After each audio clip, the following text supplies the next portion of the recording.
Yung puhunan, hindi siya ganun kalaki. Nung nag-start kasi ako, marami nagtatanong sa akin yan, magkano ba yung pinuhunan mo sa beekeeping? Ako kasi, ang nangyari sa akin, as a hobbyist. Yes. Hindi ako nag-start ng negosyo. Nag-start ako as a hobbyist, nag-start ako ng isa, naging 3. Habang bumabiyahe ako ng tricycle, nag-iipon ako, bumibili ako ng colony, naging 10, hanggang naging 5. Ngayon, 100 of colonies na. Magkano ang kinikita? Just the average. Kaya natin ng 5 to 6 digits. Ito, lumilipad lang sa tabi namin. Uyog. Wala kaming protection na gear na sinusuot. Hindi talaga siya nakakasakit ng tao. Ang lagkit, grabe. Pure na pure to, Sir JB, no? Ayun, naglapitan na yung mga bubuyo. Kaya po yung stainless steel, nasa dulo. Inuwa daw natin pagkain nila. Tikman naman natin to. Ang sarap ng asim niya, ang sarap ng tamis niya. Medicinal, napakaganda, all natural, the best. Support local. Yun, mabuhay po kayong lahat mga Noy, mga kakakain natin dyan. Nandito po tayo sa bayan ng Nagkaran, Laguna kung saan dinayo natin ang isa sa mga kaibigan natin dito nagtitinda or hindi naman natin sabihin nagtitindi. Actually, negosyo niya na at siya'y nagre-reproduce ng mga stainless bee kung saan napakasarap ng honey, napakaganda ng presyo, no? At alamin natin ano nga ba ang naghihintay na magandang OI nito, paano simulan nito. Kaya marami tayong matututunan sa episode na to. Subaybayan nyo to. Okay, bibitiw hanggang dulo. Yung mga lumilipad na yun, Sir JP, yan yung natin. Yan yung Tawag din stainless bee. stainless bee Oh, na yan, no? endemic siya sa Pilipinas. Kumbaga, sa atin, marami niyan. Kaya yun, mas pinopromote ko yung mga ganitong klaseng bubuyog. Local na. Local sa atin. Yan, oo, no? Tapos yung honey niya, siya yung pinakamasustansyang honey sa lahat. Sinabi natin, stainless, no? So, Stainless bee. ibig sabihin, di delikado sa tao. Hindi siya delikado. Stainless bee siya. Yun lang, minsan, makukulit, napasok siya sa buhok, napasok siya sa mga dark spot, kaya ng pilik mata. Ganun. Kasi napakaliit no? Maliit lang siya.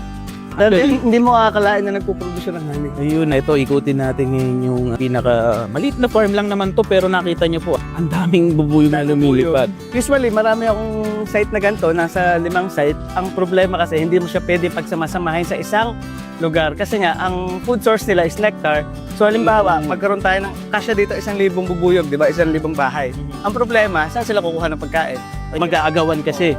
So, ang ginagawa natin, dinidivide natin siya sa iba't ibang lugar para ma-maximize din yung mga pagkain pwedeng pagpunan nila. Siguro nakikita nyo po mga kakakain na ito, lumilipad lang sa tabi namin.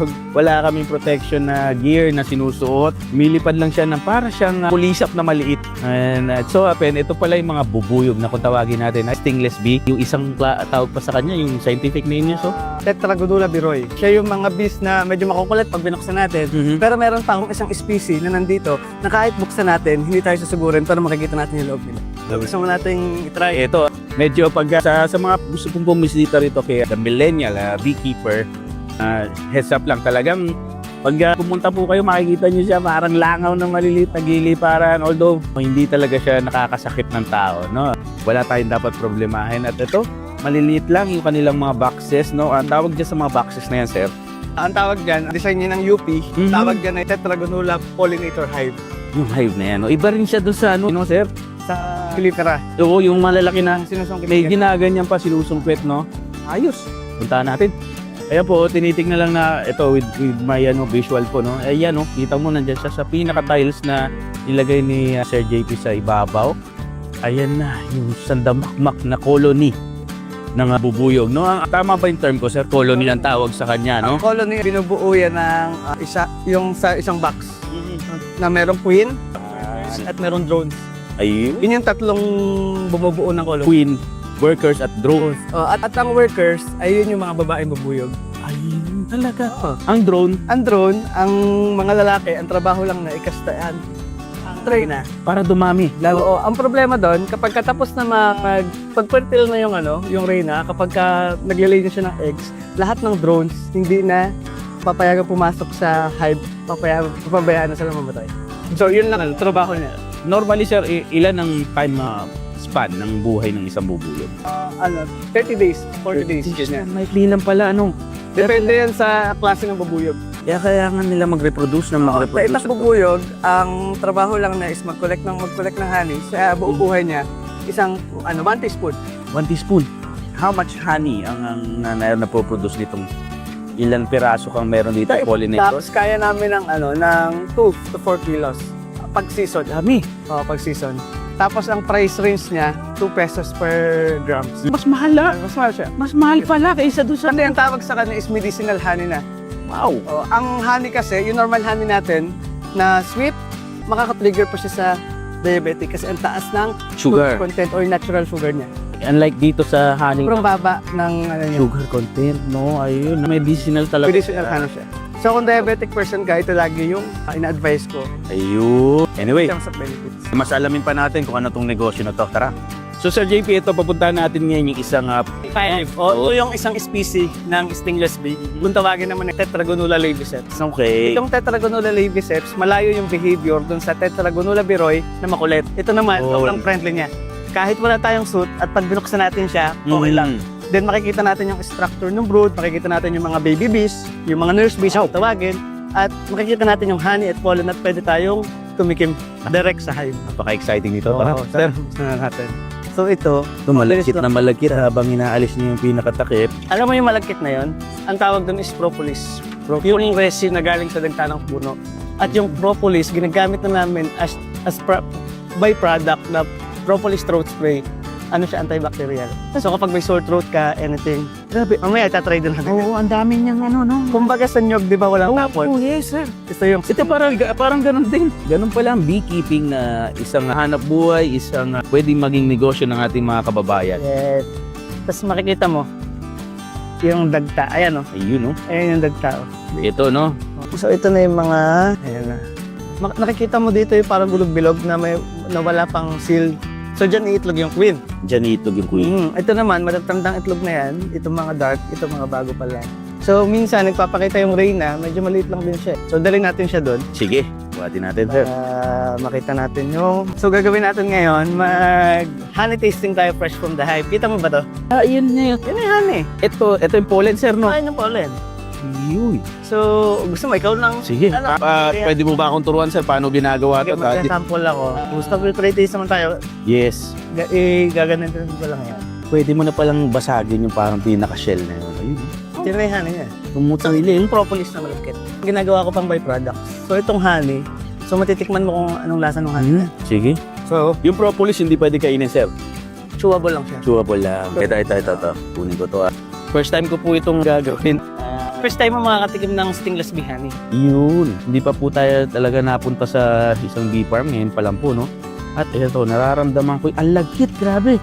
Napakalagkit po. At ito yung pinaka-pure Ano niya? honey. Pure na pure to, Sir JB, no? So, kinuha talaga natin sa hive. Ang sarap. Ang sarap para kang kumain ng... Hindi siya yung typical honey. Hindi. Di ba? Hindi siya typical honey. Ang sarap niyang lasa niya, Sir. Sour taste siya. May pagka-sour taste siya. Para pong candy. Lasang candy, ha? Yun ang nakatikman ko agad. Tapos, iba't ang lasa niya, depende pa yan sa bulaklak. Depende sa bulaklak na Kuhan pala, no? kapag nakakabili ka ng honey na paulit ang lasa, magtaka ka. Kasi ang iba-ibang season ng bulaklak. Diba? Yun. So, lahat naman ng klase ng bulaklak pinupuntahan ng bubulog. Oo. Lalo ang stingless bee. Kasi kahit yung maliit or yung malaking bulaklak na pwede na lang pagkuha ng nectar, kaya nila. Unlike dun sa mas malalaking bubuyog, so limited. Pati amoy niya, ito po, napakalapit namin ngayon ni Sir JP dito sa isang hive. Maamoy mo yung amoy niya, yung aroma nung... Actually, hindi po mabaho, no? Ang amoy niya para...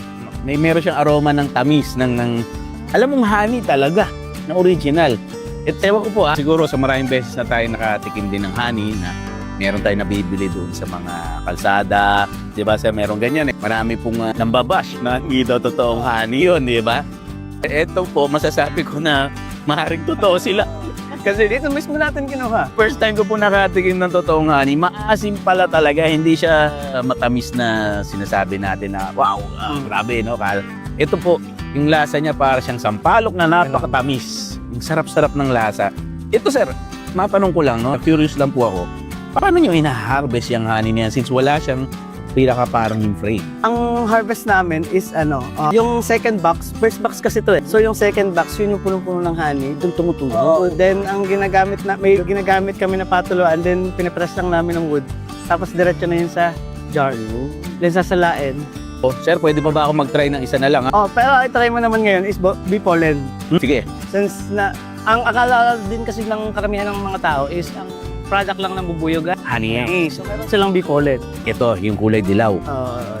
Ito yung bee pollen. So, mapapansin mo, meron siyang yellow at meron siyang orange. Depende sa bulaklak na pinupunta niya. Ito. Sige, tagisa rin tayo ha. Ito, kunin ko yun nandito, bee pollen. Yan ang may asim, no? Iba rin ang nadaling niya. Para po nadurog na po ito sa ego eh. Parang, ako naman, pulburon sa akin. Parang pulburon na nadurog na maasim. Yun pala. At ang bee pollen na to, sir, ano ang nutrients nito? Ang bee pollen, based on research, nung nabasa ko sa mga research, ito yung ginagamit ng mga, yung mga ninuno natin as a energy booster. Wow. Grabe, and na ito na nagiging income din. Dinibenta mo rin to. Binibenta ko rin yan sa mga kagaya ko ng mga athlete. And at the same time, yung mga farm ng manok or yung mga farm ng mga kalapate, kapag kinokondisyon nila, yung mga alaga nila, paglalaban. Gamit ang Bee pollen. Wow. Kasi may nabibiling mga bee pollen sa mga, mga, kaya lang, ang problema doon is, hindi siya pure. Okay. Yan hinahaluan. Oo. Kunwari, sa pang-condition sa manok, may bee pollen, mabibili sa tindahan. Pero unlike dito, pure talaga to.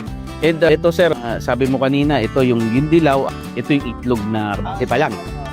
Itong mga parang basag na nga, sila na yung mga bagong bubuyog.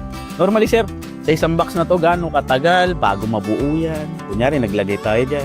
So mabilis siyang mabuo, ang matagal is mag-honey. Kasi ang honey season natin is summer season. So, isang beses lang nakaka-harvest sa isang hive. Okay.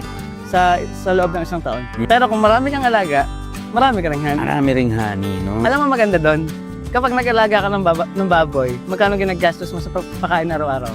Kung meron ka 100 na baboy. Malaki din, syempre. Ang liks sumahin nun eh. Ito, Wala ka ng gastos, no? Dahil natural lang ang kanyang alagaan mo lang siya. Tapos, every summer season, may honey ka. Ang maganda pa dito, kung may 100, let's say meron kang 10 colony. 10 colony. So ito, kung kalahati lang yung brood nito, itong pinaka-itlog, mapupuno siya. Yun. After 1 year, pwede mo siyang i-duplicate, magiging 20 na yung colony mo and so on and so on. Kaya dadami yung mga bees mo. Wow. So ako, ang ginagawa ko doon, kapag dumadami na yung mga bubuyog ko, ina-offer ko na to sa mga farms para magkaroon sila ng pollination service. Kasi kapag nag-alaga ka ng bubuyog at meron kang farm, may mga fruit-bearing trees ka, ang mangyayari sa ani mo, tataas. Nakakatulong pa sila pagparami ng iyong crop, no? Parang ganun. Kaya may farm ka, bonus na lang yung magkahani ka, bonus na lang yung magkaroon ka ng pollen. Pero ang number 1 mong priority is padamihin pa yung ani. Yun pala ang tulong nitong bubuyog na to, no? Ito, no, sinabi mo yun, Sir, does it mean all the bubuyog, no? Wala naman Lahat. exceptional to the rule kung anong klase siya, no? Lahat. Kaya Nakakatulong. sa ibang bansa, uso yung pollination service. Ako may beekeeping company, meron ka halimbawa na plantation ng almond sa ibang bansa, kukontakin mo ako, sir, pwede ba akong mag-rent sa'yo ng mga 200 colony para i-pollinate yung aking almond. So yun, pag uwi ko, bayad mo ako, may honey pa ako. Grabe, no? Ang dami niya palang ways ng income, no? Sana, magawa natin yung dito, magkaroon tayo ng pollination service, may offer natin sa mga farms kasi karamihan sa mga farmers dito, may malalaking farm, hindi nila alam talaga yung kahalagahan ng bubuyog. Ang beekeeping sa akin ay, kumbaga kung susimulan ko sa umpisa, hindi ko siya pinilano at hindi ko siya alam talaga. Bakit siya nangyari? It is because nangailangan ako ng pera at gusto ko mag-abroad. Okay. Kasi yung tatay ko is na diagnosed ng CKD, kidney disease. Ang trabaho ko for 4 years is tricycle driver. Okay. After that, sabi ko, gusto ko na magkaroon ng panibagong pagkakitaan na mas makakatulong na ako sa pamilya ko. So nakita ko yung opportunity ng beekeeping sa abroad, nag-aaral ako ng beekeeping. Ang problema, sa kasamaang palad, yung tatay ko ay namayapa na nang hindi ko na rin natulungan. So sabi ko, bakit pa ako mag-abroad kung yung dahilan ko para mag-abroad, wala na. So dahil may pagkanegosyante ako, since bata pa lang, sabi ko, bakit hindi ako mag-try? Mag-alaga na lang ng bubuyog dito sa Nagcarlan, since parang wala namang farm dito ng mga bubuyog. Maganda nangyari doon, parang naging blessing in disguise is pandemic. Okay. Kasi 2019, nag-establish na ako ng bee farm, Stingless Bee, nag-upload na ako sa Facebook, ganyan. So dahil may alam tayo sa marketing about Facebook, sabi ko, ang laki ng engagement pag nag-upload ako ng bubuyog. Kasi parang na-amaze yung mga tao na nag-aalaga, okay, bubuyog, nag-aalaga ng bubuyog. Sabi ko, okay to, may potential to. So nag-pandemic na nga, ang nangyari sa pandemic, nagkakaubos na tayo ng vitamins. So di ba, hino-hoard yung mga vitamins sa mga pharmacies. Si mainstream media, ang sabi niya, nauubos na yung vitamins pero may alternative tayo which is honey. And natural. And natural honey. Doon ako nakilala. Ay, Doon ako nakilala. Since nag-establish na rin ako ng page noon, 2019, sabi ko, wala man mag-like nito ngayon or hindi man to lumaki ngayon, alam ko lalaki to. yes. So yun, doon na nag-start. Nakakapag-deliver na ako noon, Luzon, Visayas, Mindanao through LBC. After that, nagkaroon na ako ng e-commerce sa Shopee, sa Lazada, sa TikTok. So, ang naging purpose ko na noon is ibigay yung tunay na honey na kailangan ng mga tao. And how do you start everything, sir? Paano ka nagkaroon ng bubuyog? Paano lahat nabuo to? Yun, maipon ko sa pagta-tricycle, lahat ipinang-training ko sa beekeeping. Nag-member ako ng Beekeeping Philippines, nakipag-connect ako sa mga beekeepers dito sa buong Pilipinas. Nag-aral ako ng paano ba talaga alagaan yung native at paano alagaan yung sa imported. Nung nakita ko yung potential ng native, kahit ang focus ko noon is imported, dito na ako. Ayun. Dito na ako sa native. Why is that? Bakit yun ang pinili mong native? Puhunan, hindi siya ganun kalaki. Wow. Tapos, sustainable siya. Mas dumadami siya. Yung mga product niya, mabilis ibenta. Kasi totoo. Then, wala siyang tapon. And sir, ito, nung nagsimula ka, gaano karaming kailangan na colony or what? Parang ganyan? Nung nag-start kasi ako, marami nagtatanong sa akin yan, magkano ba yung pinuhunan mo sa beekeeping? Ako kasi, ang nangyari sa akin, as a hobbyist. Hindi ako nag-start ng negosyo. Nag-start ako as a hobbyist. Nag-start ako ng isa, naging 3. Habang bumabiyahe ako ng tricycle, nag-iipon ako, bumibili ako ng colony, naging 10, hanggang naging 5. Ngayon, 100 of colonies na. Kaya kung tatanungin mo ako, ilan ba ang in-start mo? Hindi ko alam eh. Kasi in-start ko siya as a passion. Okay. Hindi ko siya in-start as a business. Wow. Start with passion. Galing. Kasi kalimitan ng iba, magtatanong sa akin, may pera ba dyan? Magkano bang pwede nyo kitain dyan? Sabi ko, kung yan ang reason mo kung bakit ka magbe-beekeeping, hindi para sa'yo to. Start mo siya, mahalin mo muna yung bubuyog. Mahalin mo muna yung bubuyog. Kasi pag minahal mo sila, mamahalin ka nila doble. So yun. Ito sir, right now, na kasi tinitignan ko yung hive natin, no? Maliit. Maliit. Reproduction-wise, no? Kukunti ang napoproduce. Konti lang. Unlike dun sa Apis mellifera na malalaki. O nagpo-produce siya ng 15 to 25 kilos per hive. Wow. O sige, kung ang hive nun is more or less parang 13 to 25,000 depende sa dami isang hive. Ito is 2,000 to 3,500. Kung may isa ka nun at meron kang 10 klase ng 10 stingless bee, parehas ba kayo ng dami ng harvest? Kung may isa ka nun at may 10 nun. Pwede rin, no? Just the same, just the same. Numbers na lang. Yes, just Numbers. Ako, meron ako na, let's say, sabihin natin 100 to 200 colonies. Wala akong maintenance. Tama. So, gano'ng kadami harvest ko? Yun din, ano? Yun naman ang balik niya, no? Actually, the more hive you have, mas marami kang product. no? At the same time, dumadami pa siya na dumadami. Correct. Kasi, namumultiply siya. Ang tawag dun is splitting colony. Okay. So, yung isa, magiging 2. Yung 2, magiging 4. Yun. Ito ba, sir? Ano ang kailangan mong dapat meron ka sa colony? Yung reyna? Dapat mahalaga yan? Oh, yung reyna. But ang good thing kasi ng stingless bee, kapag nawala yung reyna mo, ang bilis nila magpalit. Unlike dun sa malalaking bubuyog or yung Apis mellifera, kailangan kang bumili or mag-queen rearing ka pa. So yung maintenance nun, yun yung matrabaho siya. Sa mga gustong itry o pag-negosyo ng stingless bee, sir, do you offer seminar, Pero training, meron tayo niya. Oo. O paano nila pwede kang mag-contact kung gusto mag-contact sila or mag-undergo sila ng seminar? May mga farm owners na pupunta sa akin na nagpapa one-on-one seminars kasama yung mga caretaker nila. Diba? Pupunta sila dito, papaschedule sila sa akin. Gusto namin mag-alaga niyan. At the same time, pwede mo kami turuan. So ganun, meron akong private seminars. Then meron din naman akong sineset. Minsan ina-upload ko sa Facebook page ko pagka, halimbawa, meron akong kailangan na 20 participant. Mag-enroll sila doon sa Facebook page ko, sa The Millennial Beekeeper. Ayun. At right now, sir, talking about numbers, magkano ang kinikita? Just the average. Hindi siya ganun, iba-iba siya, pero kaya natin ng 5 to 6 digits. Wow. Grabe, no? Sa isa. Ito ba, sir? Pagka nag-harvest ka per month, ganyan? Hindi, per year. Per year ang harvest? Oo. Pero 100 of kilos kasi na honey makukuha mo pagka marami kang hive. So, hindi ako nag-bulk sale. Halimbawa, bilan mo ako ng papabili ako sa'yo ng 20 liters, no. Retail ako. Kasi limited yan. Pero bago maubos yan, harvest na ulit ako. Kasi whole year ko, siya retail. Gano'n. Tapos, ang pinakamagandang earnings mo dyan, yung mga farm owners, pag bumibili sila ng hive, diba, bumili ka sa akin ng hive. So, strong colony is 3,000 or 3,500. Bumili ka ng 10. Yan, normally sir, magkano ang presyo ng isang hive? 3,500. 3.5 na, no? Sa 10 colony, Eh, may 35,000 35,000 ka. O, sinong consultant mo? Ikaw rin, galing, no?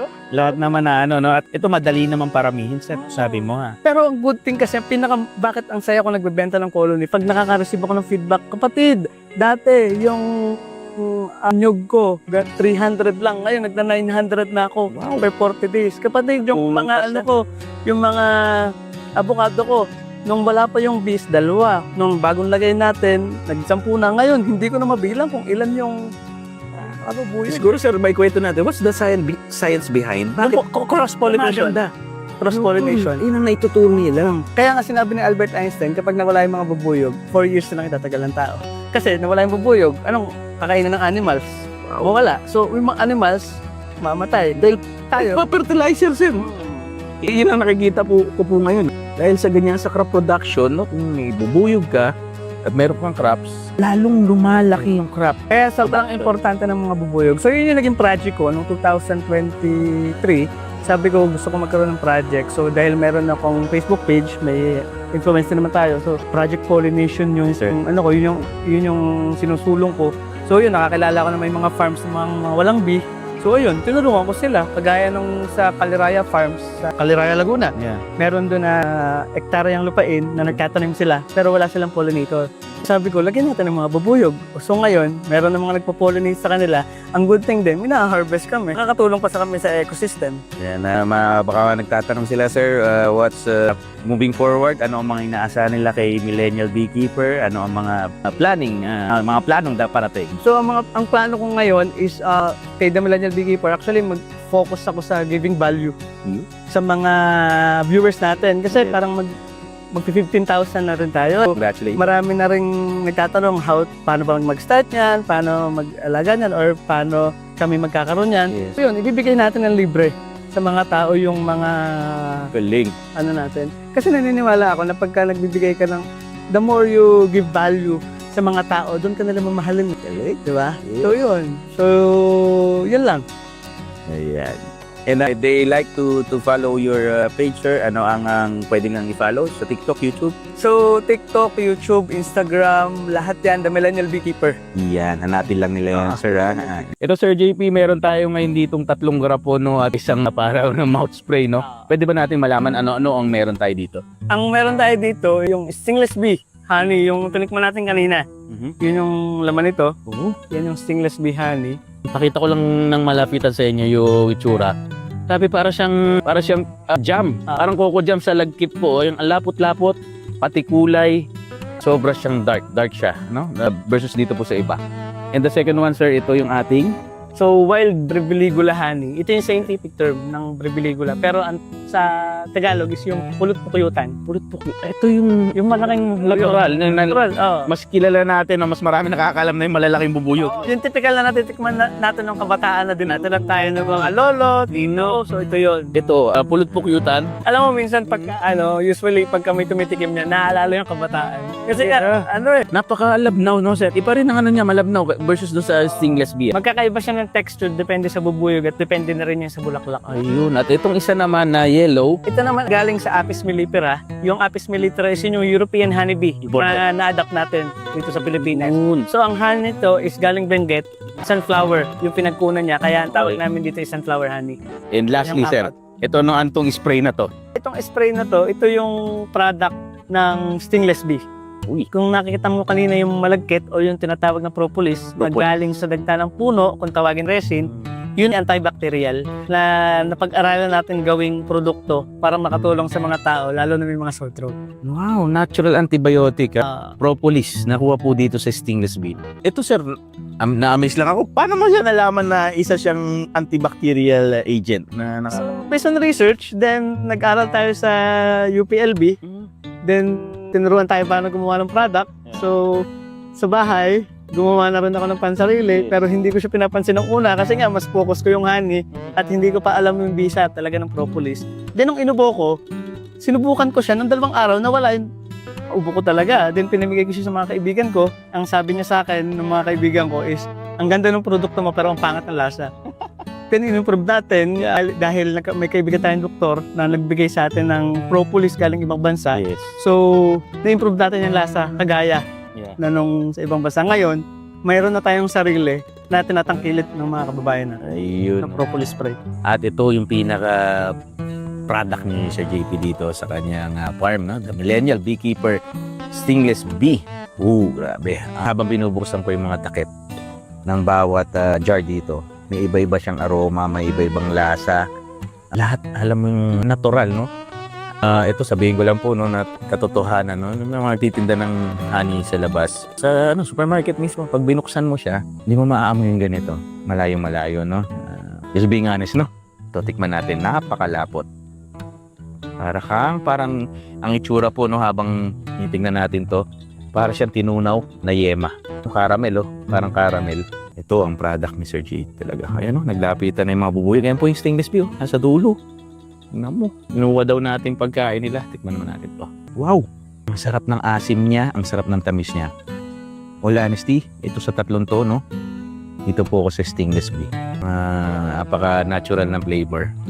And, ewan ko, gusto ko lang po yung tamis-asim na meron dala ang stainless bee. Siguro naman kaya masarap para sa akin. Ito po yung pinakamahal, no? Per gramo na daw po nito, no? 2 pesos per gram. Ito 300, this is 600 na sa maliit na jar na to, no? Medicinal, napakaganda, all natural, the best. Support local. Kung gusto nyong mag-aral ng beekeeping, gusto nyong mag-umpisa, start kayo with passion, hindi agad-agad na kikita. Ganon. Mahalin natin yung mga bubuyog kasi pag minahal natin yung mga bubuyog, mamahalin din tayo nito. At sa mga consumers naman ng honey, alamin natin talaga yung tunay, mas makakabuti na bumili tayo sa mga beekeepers sa malapit sa ating lugar. At nasuportahan na natin yung mga kababayan natin at yun, nakuha nyo pa yung totoong honey na para sa inyo.